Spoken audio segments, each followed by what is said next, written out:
मैं काज़ी फ़ाइज़ ईसा chief justice of Pakistan से मुखातिब हूँ। आज उन्होंने 8 फरवरी की तारीख जो है वो फ़ाइनल कर दी है और उन्होंने कहा है कि इलेक्शन 8 फरवरी को ही होंगे। मुझे आपसे सिर्फ़ ये गुज़ारिश करनी है कि पाकिस्तान में जो इलेक्शन अब होने वाले हैं, इसके अंदर हमारी पार्टी बिल्कुल तैयार नहीं है इलेक्शन के लिए। क्योंकि एक कन्फ्यूजन मचाई हुई थी तमाम लोगों ने। इलेक्शन कमीशन कुछ कह रहा था, चीफ जस्टिस ऑफ पाकिस्तान के अंडर जो सुप्रीम कोर्ट है, फिर जो हाई कोर्ट्स हैं, वो अपना अपना जो है वो एक मौक़िफ़ दे रही थी इलेक्शन के हवाले से। फिर अगर पॉलिटिकल पार्टीज़ को देखें तो कोई पॉलिटिकल पार्टी किसी किस्म की गहमा-गहमी में मसरूफ़ नहीं थी। तमाम लोग ये समझ रहे थे कि पाकिस्तान के अंदर इलेक्शन कोई नहीं होने।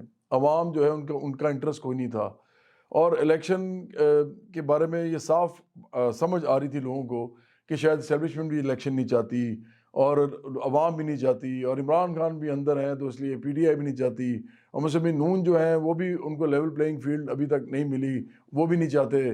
तो बिलावल भुट्टो सरदारी भी कोई कैंपेन नहीं कर रहे, इसका मतलब है कि पीपल्स पार्टी भी नहीं चाहती। तो हम आराम से बैठे थे कि ये तो इलेक्शन नहीं होने। तो अब ये जो एकदम इलेक्शन का जो अनाउंस किया गया है, इसका सबसे बड़ा नुकसान बराबरी पार्टी को होगा और बराबरी पार्टी पाकिस्तान की वाहिद पार्टी है जो आम लोगों की पार्टी है।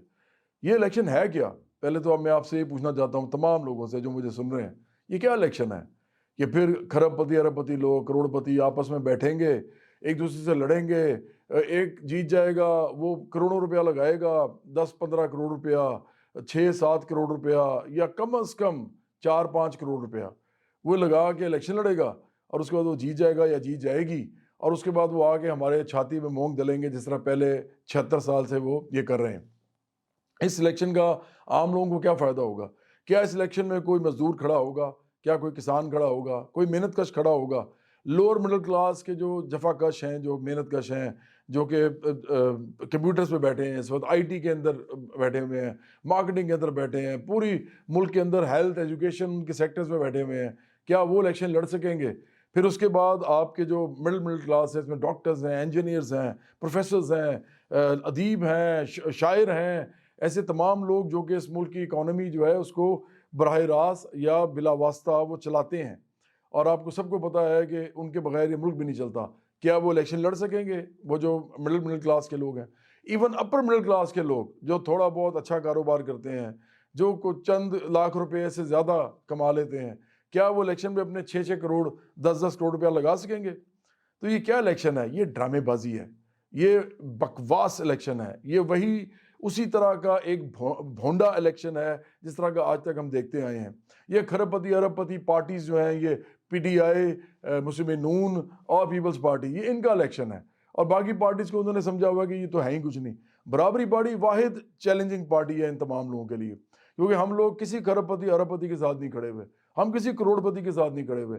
उस तरह का करोड़पति जिसके पास 50-60 करोड़ से ज़्यादा पैसे हों और फिर वो अपने ऊपर 6 लाख 7 लाख 6 करोड़ 7 करोड़ 10 करोड़ रुपया लगा सके।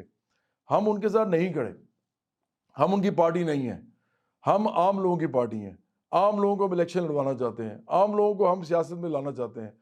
तो हमारे साथ आप क्या कर रहे हैं?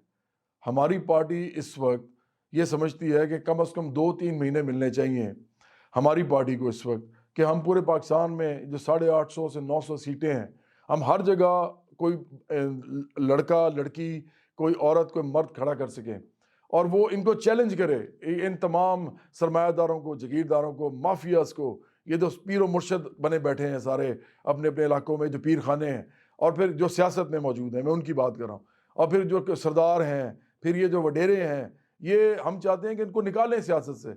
जब तक ये सियासत में रहेंगे पाकिस्तान ऐसे रहेगा। आप जो मर्जी कर लें, ये झूठ बोलते रहें जितने मर्जी आपसे, जितनी पार्टीज हैं ये एक दूसरे से लड़ती रहें, ये एक बनावटी एक जंग जो है आपस में जारी रखें। ये सारे इकट्ठे बैठते हैं टीवी पे आके आके मेरे साथ भी बैठते हैं, बाद में ये आपस में गप्पे मार रहे होते हैं।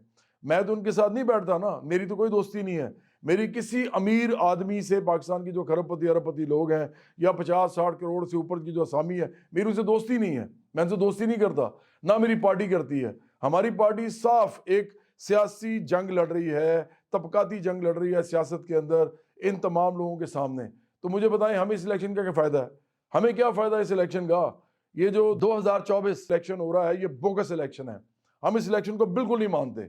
उसके बावजूद हम इलेक्शन में उतरेंगे, जितने भी लोग हम खड़े कर सकते हैं। लेकिन इस इलेक्शन का अगर हमारे बस में होता, इस वक्त हमारी पार्टी इक़्तिदार में होती, या हमारी पार्टी पार्लियामेंट में बैठी होती, या हमारी पार्टी स्टेक होल्डर बड़ी होती, जो कि इन्होंने बनने नहीं दिया आज तक किसी पार्टी को, जो कि आम लोगों की पार्टी बनी थी आज तक जब भी पाकिस्तान में, अगर हम वो होते तो हम देखते इलेक्शन कैसे होता है। और अगर हम होते तो हम पूरे तमाम सीटों पे लोग खड़े करते, और हम देखते कि इलेक्शन कैसे जीतते हैं ये जो अमीर लोग हैं।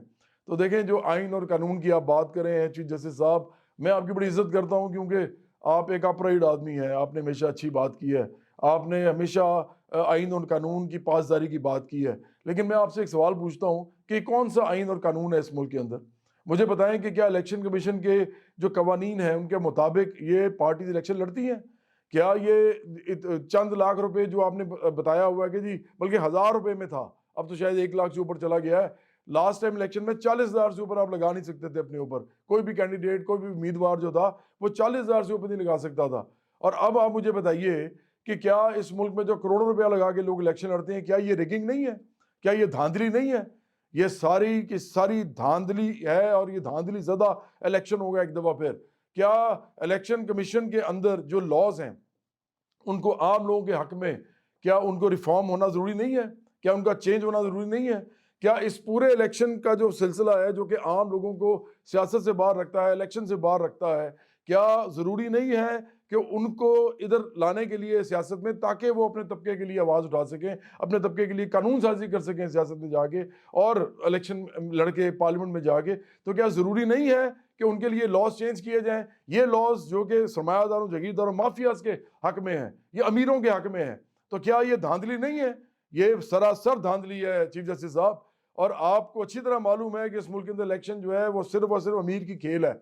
और अमीर की खेल इसलिए है क्योंकि वो इस मुल्क के अंदर आज तक भी करता आया है, इक़्तिदार पे कब्जा उसने किया हुआ है, हुकूमत करता आया है, वो रियासत को, निज़ाम को चलाने की कोशिश करता है, और रियासत के निज़ाम को अपने तरीके से चलाता है। ये लोग खरबपति होते हैं तो 2-4 खरब और कमा लेते हैं जब इलेक्शन के बाद लड़के जीत के उसके बाद पार्लियामेंट में आते हैं, और उसकी कभी ये अरबपति हों तो चंद अरब और कमा लेते हैं, करोड़पति हों तो ये चंद करोड़ और कमा लेते हैं। इसके अलावा ये कुछ नहीं करते, ये सबको पता है अच्छी तरह। महंगाई हमने पीडीआई के ज़माने में भी देखी है, हमने मुस्लिम नून के ज़माने में भी देखी है, पीपल्स पार्टी के ज़माने में भी देखी है। क्या उस मिनिमम वेज में जिस पे आप मजदूरों किसानों को रखते हैं, मेहनत कशों को, या लोअर मिडिल क्लास जिस तरह रहती है, या मिडिल क्लास, वो तो गाड़ी खरीदना मुश्किल हो गया लोगों के लिए, क्या इस तरह इमरान खान रह सकते हैं?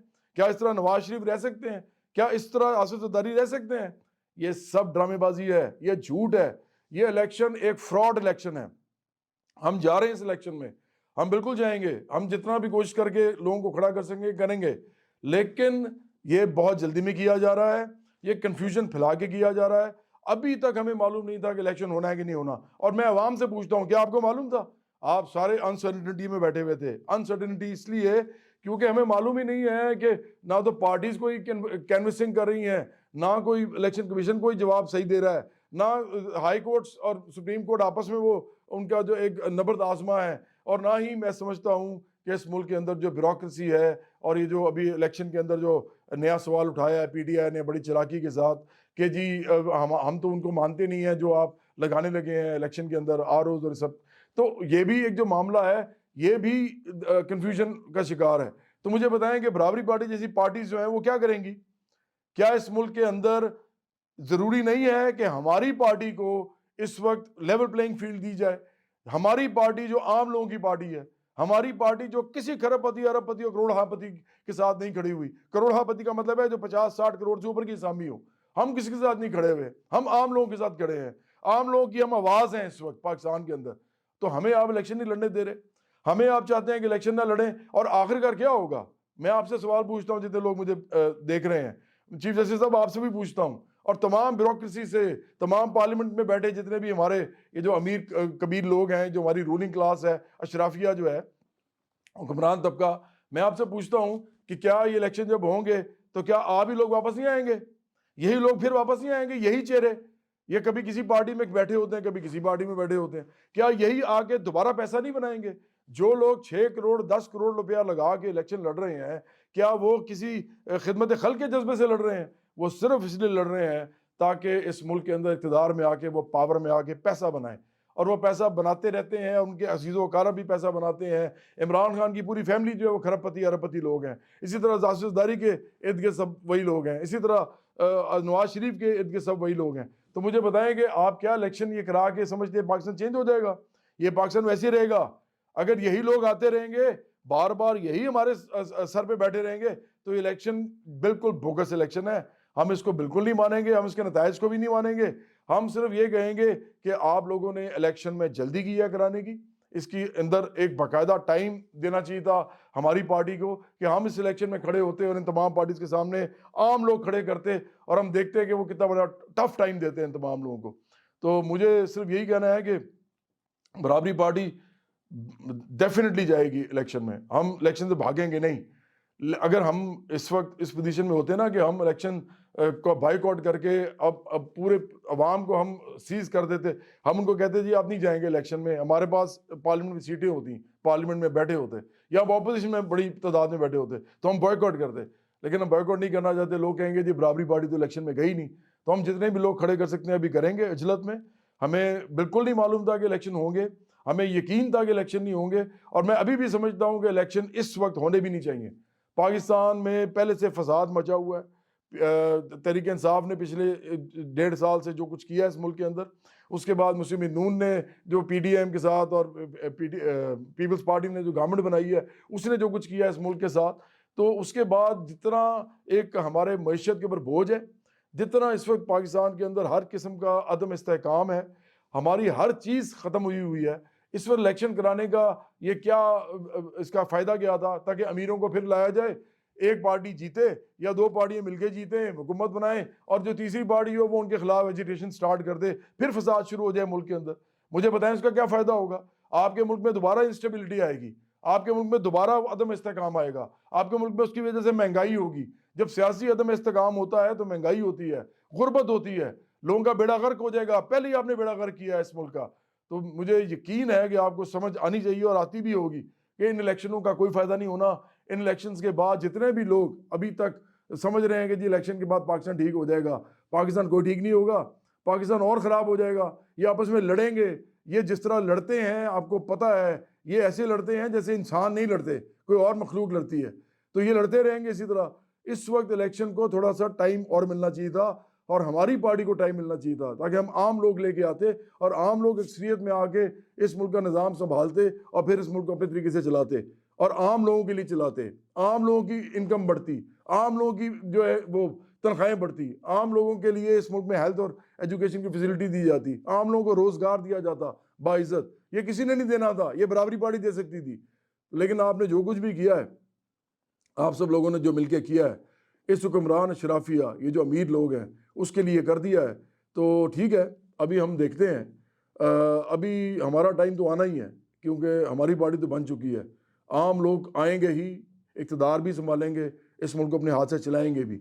ये हमें कोई नहीं रोक सकेगा बराबरी पार्टी को आइंदा। लेकिन अगर आपने इस बार ये कर दिया तो करें। पाकिस्तान का भी कोई ख्याल करना चाहिए था, सोचना चाहिए था आप लोगों को कि आप किस मौके पे इलेक्शन करा रहे हैं और किस मौके पे इलेक्शन करवा के किन लोगों को दोबारा ला रहे हैं, और इन लोगों ने आके करना क्या है, इन्होंने फसाद मचाना है। आपको ख्याल होना चाहिए था, आप सब तमाम लोगों को, इस मुल्क के जितने भी अदारे हैं उनको भी ख्याल होना चाहिए था, इस मुल्क के अंदर जितने भी अवाम है उनको भी ख्याल होना चाहिए था। ये जो इलेक्शन है इससे या तो स्टेबिलिटी आए तो इलेक्शन होने चाहिए ना, और इलेक्शन से इंस्टेबिलिटी आए तो उस इलेक्शन का क्या फ़ायदा? कौन सी जमहूरियत, कौन सा आइन, कौन सा कानून? मैंने आपको पहले ही बता दिया कि कितना आइन और कानून हम फॉलो करते हैं और कितनी जमहूरियत हम फॉलो करते हैं। जिसके अंदर जिस जमहूरियत में आम लोग इलेक्शन ना लड़ सकें वो कौन सी जमहूरियत है? वो जमहूरियत नहीं है, वो जमहूरियत का कैरिकेचर है। तो बहरहाल मैंने अपना पैगाम दे दिया है, बराबरी पार्टी इलेक्शन में उतरेगी, जिस तरह भी उतरेगी, जिस दिल से भी उतरेगी, उतरेगी ज़रूर। लेकिन हम इस इलेक्शन के नताइज को बिल्कुल तस्लीम उसरा नहीं करते कि जिस तरह हमें करना चाहिए। उसकी वजह सिंपल है कि हमें टाइम नहीं दिया गया, हमारी पार्टी को टाइम देना चाहिए था। हमें पता होना चाहिए था कि इतने महीने बाद वाकई इलेक्शन हो जाएंगे, कन्फ्यूजन में ना होते हम, और हम इस मुल्क में तमाम सीटों पे लोग खड़े करते, जो कि इस वक्त हमारे लिए शायद पॉसिबल ना हो। पूरी ट्राई करेंगे, लेकिन इस वक्त पाकिस्तान जो है जिस दौर से गुजर रहा है, हम समझते हैं कि बराबरी पार्टी के अलावा पाकिस्तान को कोई नहीं बचा सकता। जिन हालात से हम इससे गुजर रहे हैं, अमीरों के आने से ये हालात ठीक नहीं होंगे, और सिर्फ बराबरी पार्टी इन हालात को ठीक कर सकती है। इलेक्शन के बाद जो कुछ भी होगा बराबरी पार्टी अपना ये सफ़र जारी रखेगी और आइंदा आने वाले इलेक्शन इसके बाद जो भी होंगे उसमें हम जीतेंगे भी, इक़्तिदार में भी आएंगे, हुकूमत भी बनाएंगे और आम लोगों के लिए इस पाकिस्तान को चलाएंगे।